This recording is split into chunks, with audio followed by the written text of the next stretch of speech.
আজকে বানিয়ে দেখাবো তোমাদের কুলের আচার। তার জন্য আমি কুলগুলোকে ভালো করে ধুয়ে হলুদ নুন দিয়ে একদিনের জন্য রোদে দিয়েছিলাম। দিয়ে এবার তোমাদের আচারটা করা আমি দেখাবো। চলো তাহলে। কুলের আচার করার জন্য আমি একটা মশলা আগে করে নেবো। তার জন্য দিয়ে দিলাম 3টে শুকনো লঙ্কা,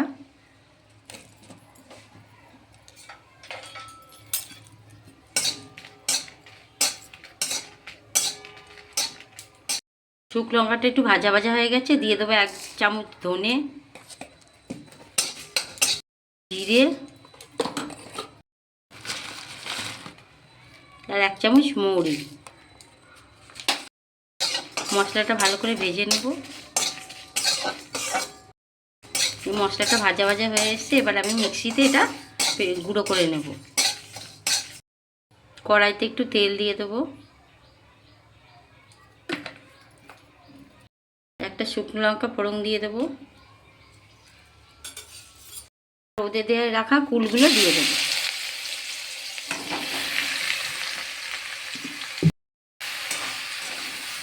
এর মধ্যে হলুদ নুন দেওয়া ছিল আগের থেকে, ওই জন্য আর হলুদ নুন আমি কিছুই দেবো না।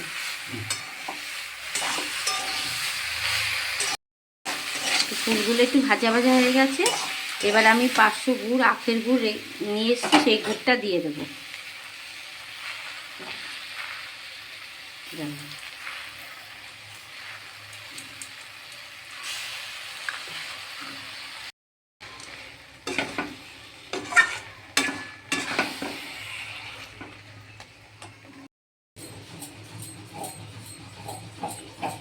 এই দেখো বন্ধুরা, আমার কুলের এটা আচারটা রেডি হয়ে গেছে। গুড় ভালোভাবে কুলের মধ্যে ঢুকে মিশে গেছে।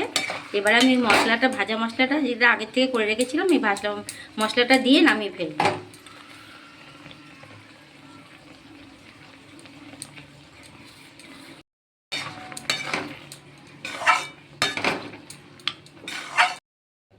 এই দেখো বন্ধুরা, আমার কুলের আচার রেডি হয়ে গেছে।